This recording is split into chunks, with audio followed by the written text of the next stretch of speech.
Well, joining us now to discuss some of these issues is the Chief Secretary to the Treasury, Darren Jones. Great to have you here.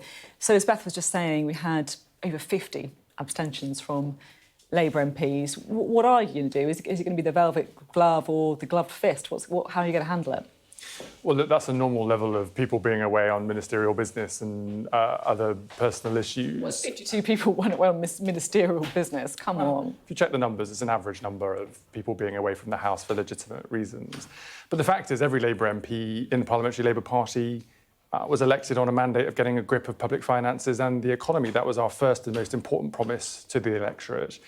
Because we'd all experienced the pain when the Conservatives lost control of the market with higher inflation, cost of living and mortgage and rental payments. You didn't have a mandate to scrap winter fuel payments. The two-child cap you spoke about during the election campaign, you did not speak about this. That's why Carol Vorderman later, for example, telling me that she thinks people have been duped. You didn't put that on a leaflet.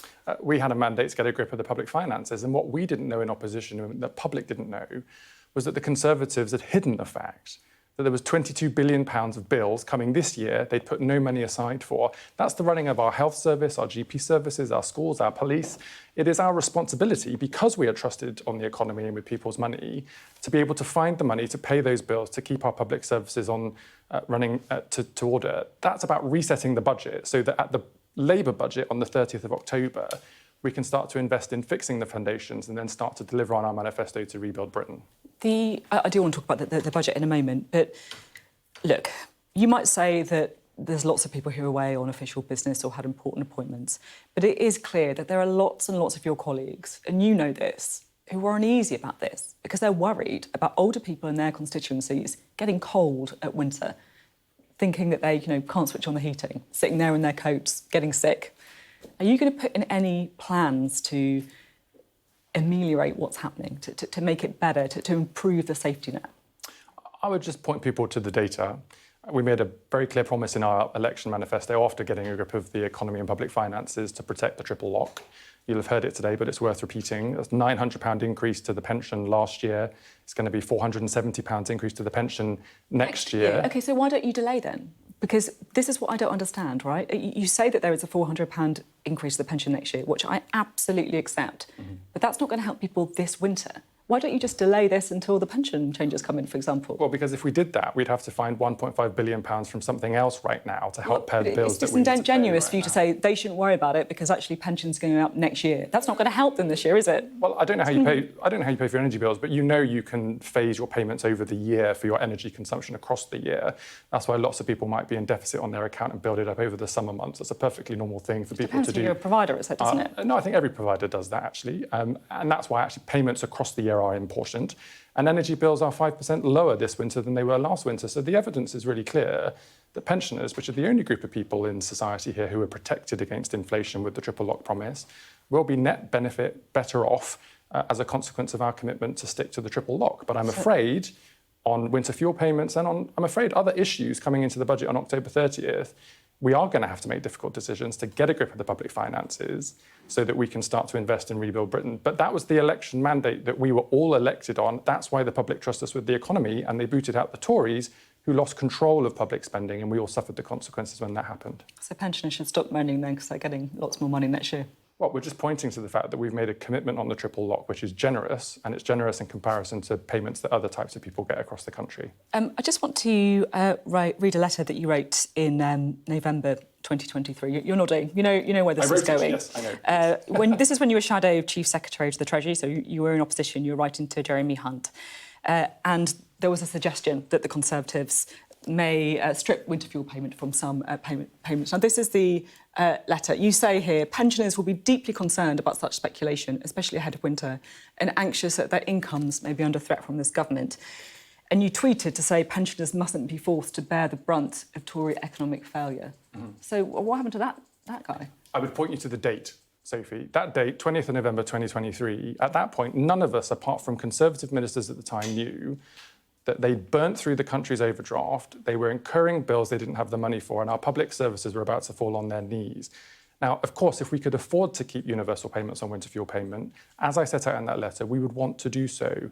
But if we didn't do that now, we would have to find £1.5 billion more from cuts to frontline public services. Remember, we've got to close a gap here of £22 billion. We spoke to Sharon Graham last night, who said that no, there are other ways you could raise money, like taxing the wealthy. You've got to pay these bills what right. Would you say to her? You've got to pay these bills. You've got to pay these bills right now, this year. I can't stress the urgency of that enough. This is a £22 billion gap, £22 billion of bills landing on the Treasury's doormat right now that you need the money to pay for, or you make deep cuts to public services in, for example, health, school and policing. So we've got to find the money to pay those bills. Nobody but the Conservative Party knew when I wrote that letter the state that they were leaving for us to clear up, and that's the job we have to do. You wrote pensioners mustn't be forced to bear the brunt of Tory economic failure. That's what you're doing, isn't it? Well, we've all borne the brunt of it because that's what you're doing. No, but let's be clear. We all bore the brunt of the Conservatives losing control of the economy because our mortgages went up, our rent went up, the cost of living went up, inflation went up. And because they've left £22 billion of unfunded bills, we have to find the money to pay for that. This is a direct consequence of their behaviour. Pensioners mustn't be forced to bear the brunt of Tory economic failure. I mean, look, opposition's easy, isn't it?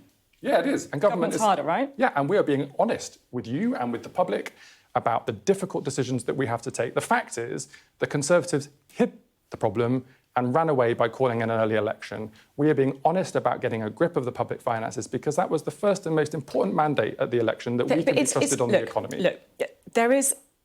Politics is also about choices, right? Mm-hmm. You have made choices, for example, to give pay rises to public sector workers. I'm in no way saying this is right, this is wrong, you should be doing it. Look, I'm neutral on that. Sure. But you have made a decision to do this above other things. You should front up to it.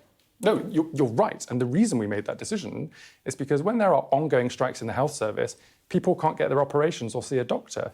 When there are strikes on the railways, most of the companies that run the train services are subsidised by the taxpayer. Do you think pensioners have had quite a good deal? Is that what you think? But just finish this point. We have to pay the cost of strikes. It was cheaper to settle the pay, to reset the relationship and start to focus on reform than it was to allow that to continue. So yes, it was a choice, but it was the right choice. OK.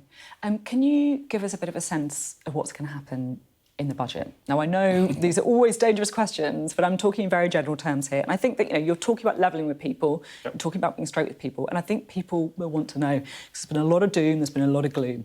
Should we be bracing ourselves for more doom and gloom, or is there going to be, I guess, more light at the end of the tunnel in the budget? Well, look, the difference between the Labour Party in government and the Conservatives in government is that we're going to be honest with the problems we have to deal with as a country. And yes, the budget on October 30th is going to have to make difficult decisions on spending, tax and welfare, as the Chancellor has said, whilst honouring our commitment not to increase income tax, national insurance or VAT on working people.